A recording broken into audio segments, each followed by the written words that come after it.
Hello, friends, and welcome back to another episode of the Concussion Nerds podcast.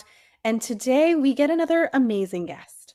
This guest is Doc Jacque. Now, here's the funny thing: is we had been told by I want to say three different people in literally unrelated parts of our worlds Yep. that we should connect. And I think we did maybe super briefly on social once, and then finally the third person was like, "You guys need to meet," and we're like, "Okay." We clearly just need to make this happen. One of the Let's guys did talk. it twice, actually. He did it twice. He's like, you need to talk to Natasha. I'm like, oh, yeah, yeah, yeah. And again, I think I reached out. And then like months later, he's like, did you talk to her yet? I'm like, yeah, I did. And he goes, you need to talk to her. I'm like, all right, fine. And here we are. And here we are today. And it was an inevitable immediate friendship. So Exactly. I am super stoked because you are going to be a speaker for Mm, our Concussion Nerds Virtual Summit. And you're specifically speaking to the individuals on a healing journey. yes. And when I started reaching out to people to ask people to be part of the summit, I really wanted speakers who I know are extremely passionate about what they do, Mm.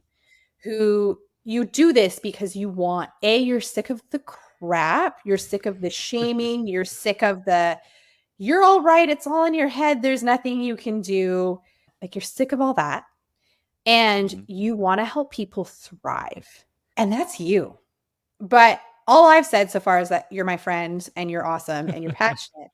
So can you actually introduce yourself to our audience, and who are you? What are your credentials? What do you do besides just being an awesome human?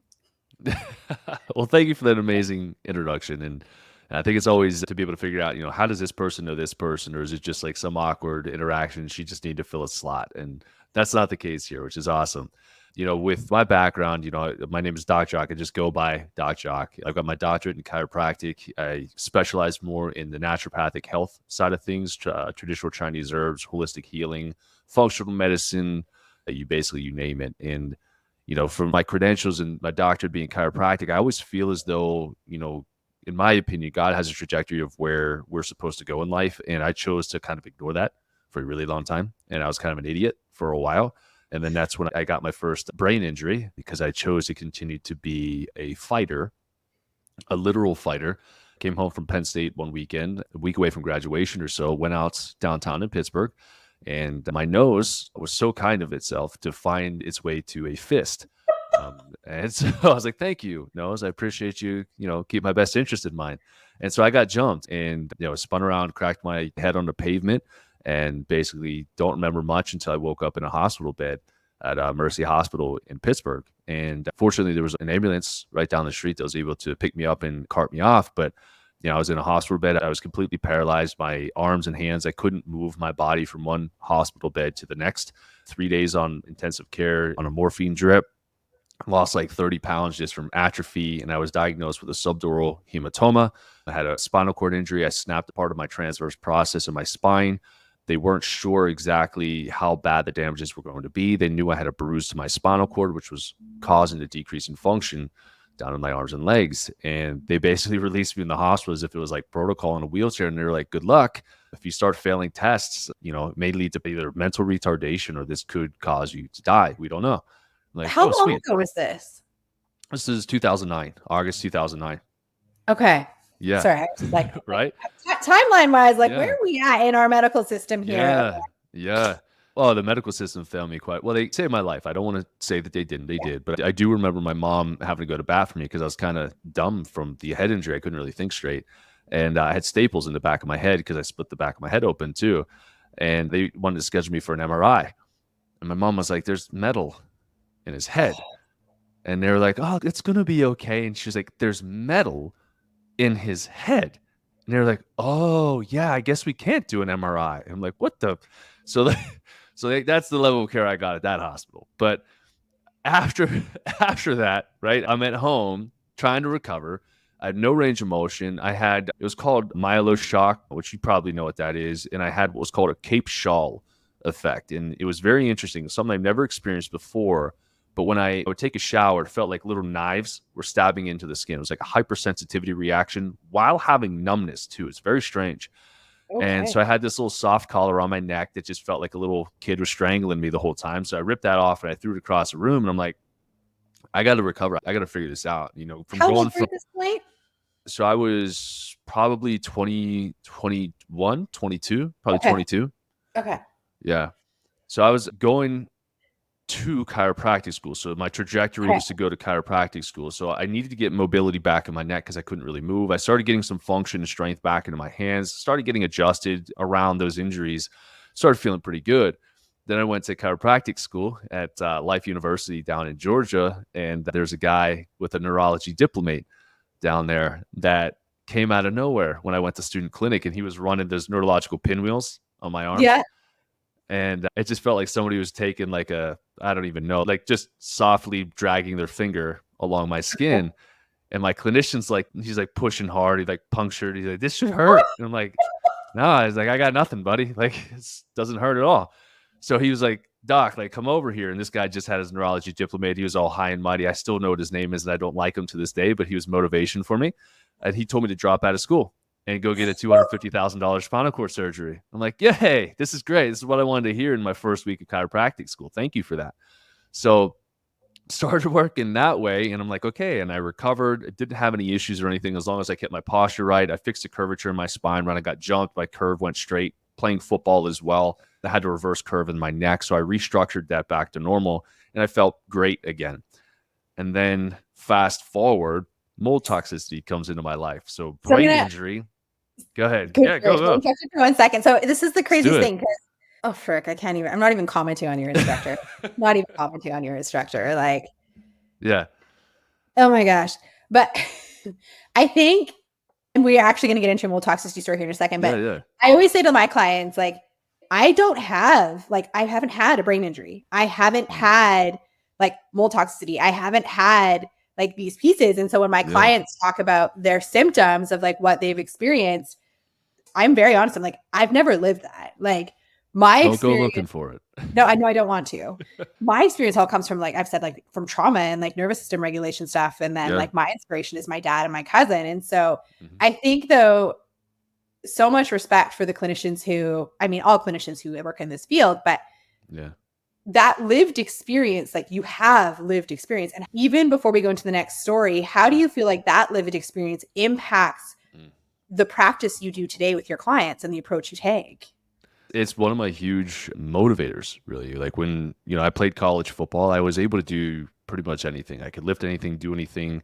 And when you go just in an instant to not knowing if you're going to be able to live the next day, kind of humbles you a little bit. And, I always say, at first you have that rage, you have that anger, like this is bullshit. Like this shouldn't have happened. I don't deserve this. Like this is unbelievable. And then through the years, I'm like, you know what? Because I was an idiot through school, like this is to me, it was like God hitting me in the face with a sledgehammer, being like, wake up, like stop doing that. Cause I was very good at fighting and defending my friends. And I never felt what it was like to be on the other end of it.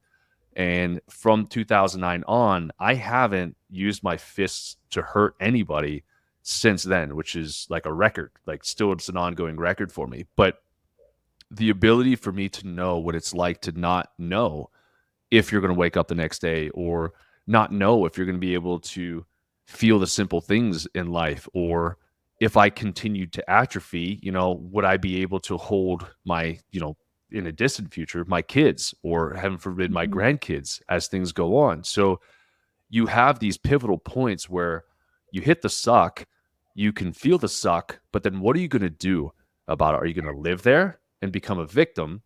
Or are you going to say, no, this isn't for me? I'm going over here. And it helps to create this strong pivot point and what I call a really strong why for why I do what I do. So when I approach my patients, a lot of my patients have been used and abused, whether it's from other functional medicine doctors or medical doctors or oncologists or whatever it may be.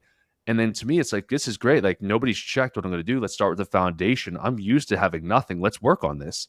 And then it allows patients to actually know, like, hey, he knows what it's like to not have everything. He's where he is now. So if he can do it, I can do it too. So I try to hopefully use it as motivation for my patients to reestablish hope for them for the future.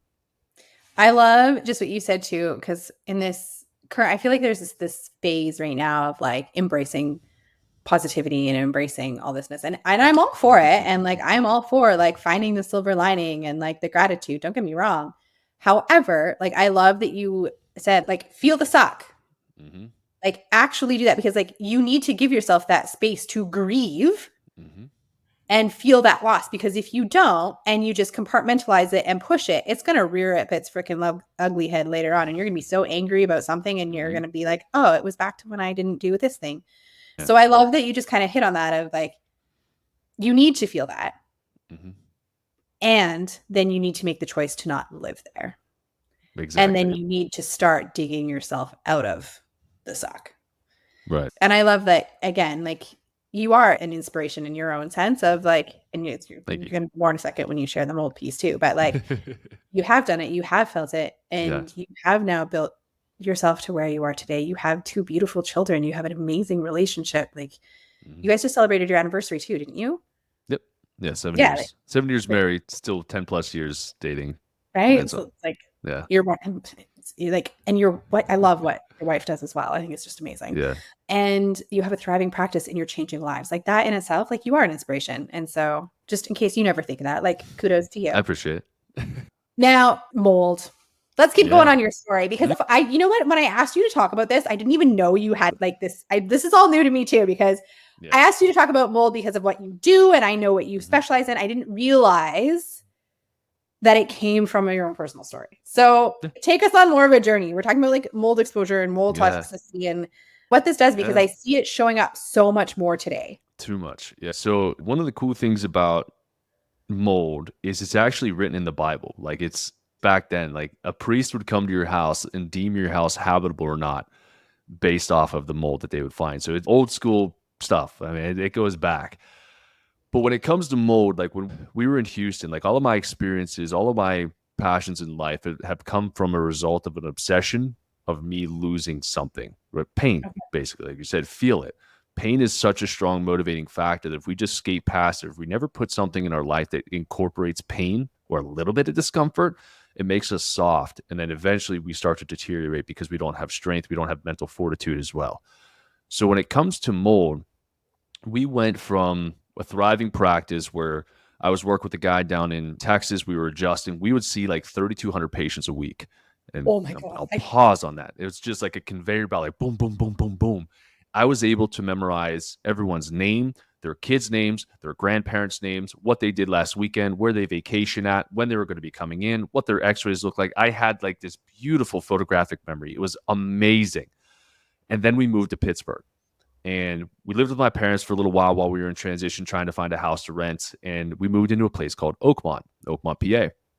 It's a small little town like on one of the rivers in Pittsburgh, and we moved into this house and we had a little office space we had, and my memories started going. I'm like, this is really strange. Like, I'm not usually like this. I get it. It's stress. I'm pushing my own practice. I understand that. But like my energy's going down. I'm having some really weird bowel issues. I'm having horrible anxiety, like IBS symptoms. Like, what the heck is going on? And I remember coming into the office one day and I look at my schedule and I'm like, who is that patient that's on the schedule? And my assistant at the time told me the name. I'm like, where do they come from? They're like, that's been a patient for like 5 months. Like you've worked with them. They come in all the time. They've got this. I'm like, oh yeah. And it was like their mental recall went down drastically. And I'm like, ooh, like this isn't good. Like I need to be able to stay on top of stuff, not just from the chiropractic stuff, but from like the functional, knowing how to Mhm. read these diagnostic markers and stay attuned to it. So I remember coming down the stairs. We were taking our dogs for a walk at the time, and Megan was ready to go. I was getting the dog's leashes on. Megan had to run up these stairs, and I go to put a leash on our dog that's no longer with us. And I put the leash on, and my breath left me. I'm like, oh, what the heck? Mentally. And it Mhm. felt like somebody took a claw and dug it into my back and just like scraped and twisted all the muscles, brought me down to my knees, and I just started crying and I couldn't speak. I couldn't yell for help. I'm like, like what the heck is going on? And I'm like, this is horrible. Megan comes down and she get off. Like, what are you doing? Like, get up. And I'm like, and she's like, oh, like what's wrong? And so I'm like, meathead mode. I'm like, I'm just gonna stand up and try to fight against it. It's probably just a tight muscle. Let's do it. And I stand up and I'm like, ugh. I'm like, it's okay. I don't know. I just had a muscle cramp, not a big deal. So we go to walk out. I take the first step forward with my right foot. I'm like, oh God, it goes down again. I'm like, no, no, no, it's good. It's good. And I joke around about all my injuries and stuff. And there's a movie. I don't know. Did you ever watch Monty Python and the Holy Grail? Oh, I didn't. No. For the No. listeners who may have seen it, you probably know the scene I'm gonna be talking about. Natasha, your homework is to watch this scene, Okay. I'm gonna go Google the and Monty it's Python in this scene. just type in Monty Python, like, your arm is off. And Okay. so basically, like, this guy's trying to cross a bridge, and he, like, gets his arm cut off, and he's like, "Come back here." And he goes, "Your arm's off." And he goes, "I'll still fight you." And he's like, still tries to go and cuts his other arm off, then he cuts his legs off, and he's still trying to fight. Like, that's Okay. how I felt Okay. in that instance. Like, I can do this. And Megan's like, "No, you can't." So we were new in the discovery or the knowledge of mold and what it could do to people's bodies. And I'm like, you know what? This is an older home. It's a river home. It's probably flooded at some point. I'm going around the house trying to look around and see if I can spot any visible So, mold. quick Yeah. question. So, Yeah. like, you're falling apart. How was Megan? She was fine. See, and so this is so Mm. fascinating to me. That's why I call it the number one home wrecker. Not because it wrecks the home, but because it wrecks the relationship.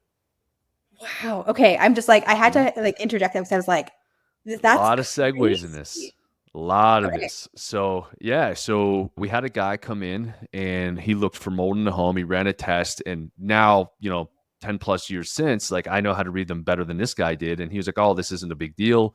Aspergillus penicillium were through the roof. A couple other ones were really high, but he was like, but there's no black mold." I'm like, I don't give a shit. Like, I'm out. Like, I can't, I know what this does. I've done enough of the research. I'm out.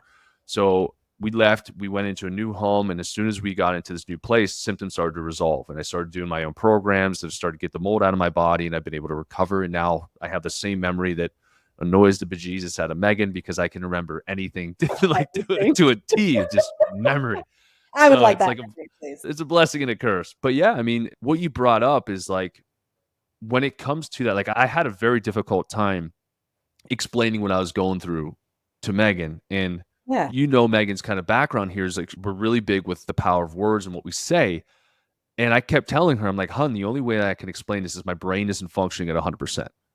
Like, I don't know what's going on, but it's not functioning at what I know it can. I don't know. It's scaring the shit out of me right now. I don't know what it is. And until it's resolved, I'm going to continue to be scared because I don't want to go back to where it Yeah. was, like when I had everything removed." So that's what really kind of brought the passion through to me, is when I started realizing that. And then when he brought up the symptoms of Megan, she didn't have the obvious symptoms. She Okay. didn't have stuff like that, but she did miscarry in that house. So we got pregnant, and I think she was 7 weeks, 6, 7 weeks along, and she miscarried. And Now, like then when we devil's moved, advocate, the medical health professions say 50% of first pregnancies end in miscarriage. So how'd like Mhm, that, yeah, right? and over 50% of homes are water damaged. I'm not Yeah. saying it's, yeah, No, right. no, Just like, absolutely. So again, it's like, curious, right? yeah, So we did have that occur. And then obviously since that, we had 2 healthy babies. They're beautiful phenomenal. babies. They're healthier than what you can ever possibly want. But yeah, I mean, a lot of this is experiencing the suck and then becoming obsessed over not wanting anybody else, because I'm very empathetic. I don't want anybody else to feel that. And when you do, Mm, I can relate to that and I can help to build you a path forward. I love that. I mean, no, no, I don't love that you experienced that. Let me like, I hold on a do, second. because I've been able to help so many other people. That's the only reason I'm like, okay, it happened for me, didn't happen to me. Yeah. And it's just, so again, like just learn more about you. I love it. Yeah, let's keep going. So it's always so funny because it's just like move comes to be like, oh, I didn't know that. I'm like, well, it's never come up in conversation before. It's just like it is what it Yep. is. So now what I love about your practice is so you're fully virtual. Yeah. Yes. 100%. And this is where like all the like states and things are different. Like, can you help people anywhere?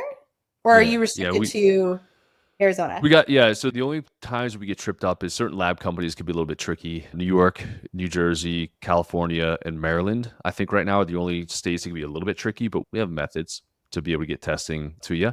But yeah, we're in Canada. We've got patients in the UK. We got one in Australia. We've had a couple want to activate in, one was in Iran.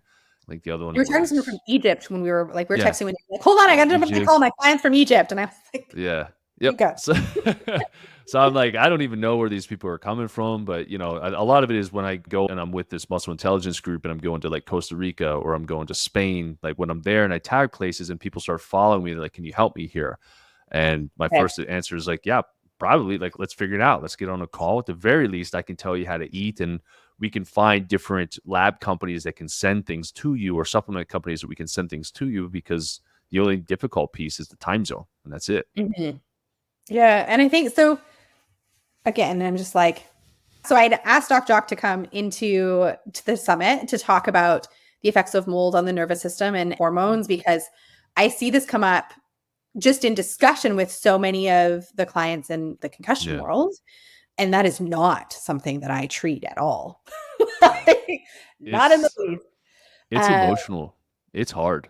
yeah. Anybody who is a mold doc or mold specialist and pretends that it's easy is not helping people with mold. It's draining. It's emotional. I've had patients want to commit suicide. Before meeting with me, I have parents with kids who are falling apart. And again, when one person feels horrible and the rest of them are like, I'm not really not that bad, or I just have a little bit of asthma, or I just have a little bit of Yeah. this and it's just normal for my age. We had this patient, we're still working with her, and the parents still have not cleared out the house of mold. And I got in an argument. Like, I'll fight for my patients. So I fought for this little 16-year-old girl. I'm like, this is bullshit, man. Like, I told you, this house is not habitable. Your daughter's contemplating suicide. Get her out. Like, just if you don't believe me, put her somewhere else for a week. 3 days, her entire psyche changed. She was positive. She was happy. She was eating. She was flourishing. And now we're seeing links, not just with the depression side of things and the anxiety side of things, but there's a huge link in Alzheimer's, like neurodegenerative diseases, Okay. Parkinson's, because mold hides in fat, right? So a lot of people with mold toxicity, they'll start to accumulate excess body weight or they'll become hypometabolic because their body has to store these toxins somewhere. And for the Mhm. lean people, which was like me, because I'm just a natural ectomorph, it went for my brain. It went for my nervous system tissue. My myelin sheaths were hiding the mold. My gallbladder was giving me issues as well. So there was a lot of this that can occur that seems, if you're not well steeped in it, it can seem like it's going to belong to some other sort of pathology. But when you actually dig into it, it could be something, I don't want to say as simple as mold, but as obvious as mold to somebody who works with it quite consistently. So is this something that, like, so if you move into a home and you get exposed to it or a workplace or a work, like Hmm. you start a new Yeah. job, say, or is this something that will start to show up fairly quickly? Or is this something that can start to show up like you've been there for years and then it starts Yeah. to show up? Like, Yeah. So yeah. that's a great question. So mold can trigger cancer. Cancer usually takes, anywhere from 7+ years to build within the body. So if you're subclinical, you don't have any symptoms, you're going for your scans, everything looks good, then all of a sudden 10 years later you got cancer, it could have come from mold exposure in your home. But there are people like me where you can have different genetic deficiencies, HLA-DR or MTHFR, these other genetic little SNPs that kind of throw you off. If I go into a home with mold, it's like the whole world is crashing down around me and I got to get out. So I'm very sensitive, but I'm also very grateful for that because that means I can protect Megan and the kids from breathing this stuff in. So I'm a Mhm. fast processor. I feel it, I experience it, I get out of it.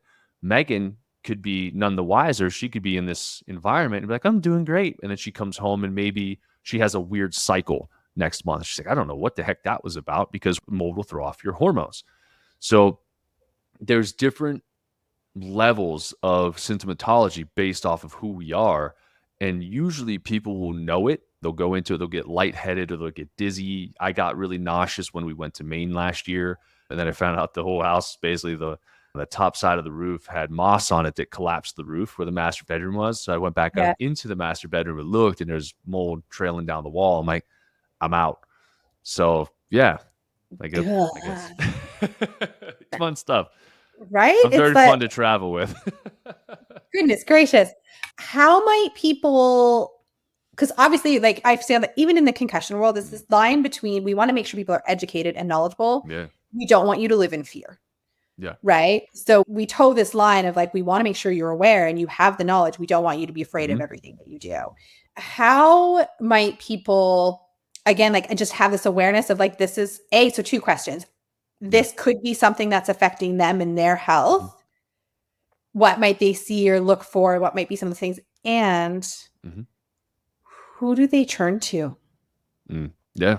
So the way I usually word mold, if people are like, I don't know if I have it or if I don't, if you've been to multiple doctors, multiple specialists, spend thousands of dollars going holistic, you've been tested 50 times for Lyme, And you're like, it's Lyme negative, but you still have markers as though you had Lyme, high CRP, high inflammatory markers, those types of things.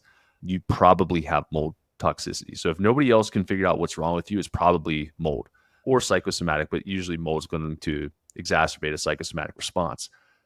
The other piece is like with your children, or even for you, just in general, it's an immune suppressant. So if you get coughs, colds, you have constant allergies, you're always feeling run down, always feel tired, always feel lethargic, like I've got chronic fatigue or I've got fibromyalgia, probably have an issue with mold. And then where to turn? Mm-hmm. Find me or test, right? Or test. So one of the gold standard, the hardest part with mold is understanding that you have it, whether in your body or in the house. And then you have to understand this, it's going to cost a lot. So you're not paying me to fix the house, but you're probably going to have to come out of pocket a lot to fix it, unless you have some great home insurance or something to fix and Right. renovate the problem. Okay. So knowing that and understanding that, you want to be mindful of how these mold inspectors are also going to inspect the home. I struggle tremendously to find good mold inspectors, almost to the point where I always joke and say, I'm going to start my own mold inspection company because these guys are idiots.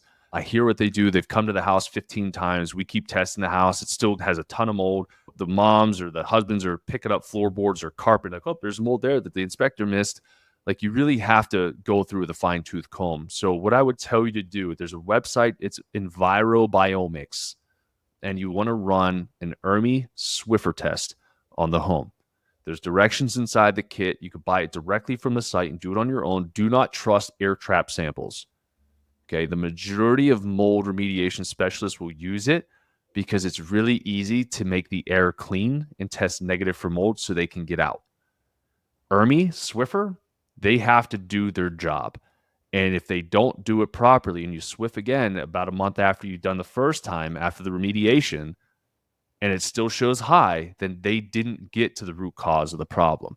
So if you want like a gold standard, how do we do this? Get an ERMI test, do it yourself. You could send me the results or you could read it yourself. It's very easy to read. And then you could try to find somebody to come in for you to be able to work on remediation. But you always want to find that source and cause, just like a symptom. Find the source and cause of where the mold came from and see if your house is habitable afterwards. I didn't even think of what's funny is like my brain went to, okay, we have molds and I potentially have mold toxicity. What do I do for myself and my own health? My brain didn't even wrap around the fact like you got to fix the house. Like Yep. you could do all the treatment to yourself in the world, but if you don't fix the house, you're throwing your money down the drain. I tell patients that as well. Like, listen, I'll keep treating you, but you're paying me a lot of money to keep treating the symptoms that you're refusing to treat in the house. Like, it doesn't make Yeah. sense to me. Rationally, it doesn't make sense. But I do get, like renovations and stuff, it costs a lot of money. And I've had Money. people joke about burning their houses down. I'm like, hey, I'm like, this isn't a recorded line. I didn't hear any of this stuff. You do that. And if it just so happens to go down, like, don't come back to me. But get out, right? Just get out and see. I joke and say, do what I call the vacation test. It's not like, clinically accurate, I guess. But if you're out of the house for about a week, you go on vacation, you feel fantastic. Then you come home and you feel terrible. Maybe that home is harming you. I had a patient who she was dealing with a lot of autoimmune issues, infertile, didn't have a cycle. She was 20, I think she was 23 when she started with me, no menstrual cycle at all. She adopted like a ton of kids because she wanted to have kids, but she wasn't able to conceive. And we're under care. And she just had like these really nasty rashes on her hands. And it went all the way up and started going up her forearms. I'm like, this is really strange. So I was like, just a simple question. What cleaning Mhm. products are you using? What's going on here? Kept testing her gut and yeast kept coming up. I'm like, we treated this like 10 times. Like, why is this continuing to come up? Well, mold and yeast are fungus. They like to grow in the same environment. So most often, if you've got mold toxicity, you're going to have candida or some sort of fungal overgrowth inside. So I'm like, this is interesting. I'm like, let's test your house. And she's like, Jacque, we just bought our house last year. I It's was just gonna not say, even, it doesn't mean that it's not. doesn't mean, especially nowadays, like they're building houses right behind us right now. It poured down rain. And then I saw them the next day lay tar paper down and start to roof the roof or like put tiles on the roof. Like you just trap moisture in that board, and that poor couple that moves in there is not going to know. I want to put freaking post-it on the door like, good luck, call me when you have mold toxicity. But anyways, going back into it, so she did the vacation test by accident. This is where she actually inspired me for. She went to Florida. And her rashes completely went away. And she's like, this is amazing. She's messaging me. She thinks she was there for, I think it was more than a week, actually. I think it may have been 2-3 weeks or so. And she was like, this is great. This is great. Came back, and overnight, whoop, rash came back on her hands. I'm like, you got mold. And she's like, no, we don't. We tested, and sure enough, it was a brand new build, and they had this rock that was up against the wall, but it was like this kind of peel and stick and kind of cement behind it. It was gapped, and it was in Ohio, so it rains a lot there. So the water was going down behind it, trapping in the wall. It went through all layers of the siding, and then all around the window everywhere was just black mold everywhere. And I'm Wow. like, I told you. So you have to really be on top of this stuff, because it will take over your house, and it will absolutely take over your health, whether you're aware of it or not. I remember stories like university is when I was doing my physio degree, and like we knew mold was bad, but that's all we knew. And obviously, and I'm in physio. Physios don't learn about mold at all. But my best friend and I at the time, we rented a basement suite, like in a like half above ground, half below ground basement suite in this beautiful area of Vancouver. It's called Kerrisdale, like gorgeous houses, like it was really nice basement suite. And it was like, again, like newer build. And you're always tired as a student. Mm-hmm. So obviously, if you're doing it right. we're always tired. But I remember going into the kitchen one day and going under the sink in the kitchen to get out a pot. And I pulled the pots out and I grabbed my cell phone for my flashlight. And all you could see is like black mold in the back of the cabinet. So I started pulling everything out of our cupboards. The entire like base kitchen cabinet was covered in black mold. And so like, I don't remember, I mean, I was 20, what was I like? It was a long time ago. I was 25 at the time or something when it happened. So I don't remember how I was feeling. I was like physio student, but like we had to show it to our landlords and like remediation company in and like everything. But yeah, the whole thing, like, and that piece of, it doesn't matter if your house is new or not, because again, like it doesn't matter. But I feel like we both know you and I could talk about a zillion things forever, but Doc Jacque is coming to the summit. Doc Jacque, what are you most looking forward to about the summit? I love speaking. Honestly, I love speaking. I love motivating. I like, again, reestablishing hope for people. So if anybody's on a patient health journey and they're trying to fully optimize their health, showing that it doesn't have to be overly complicated. It can be super simple and very applicable to your life. And that's what I think my patients love the most about me, is I'm down to earth and make it as easy as I can and help to give hope for the future, confidence of health in their future. I love it. He is going to be digging more into this topic and the nervous system and all those pieces in his summit talk. Again, this is for Doc Jacque was speaking on the healing journey side of the summit. I'm so excited to have you part of it. Honestly, thank you for being here today.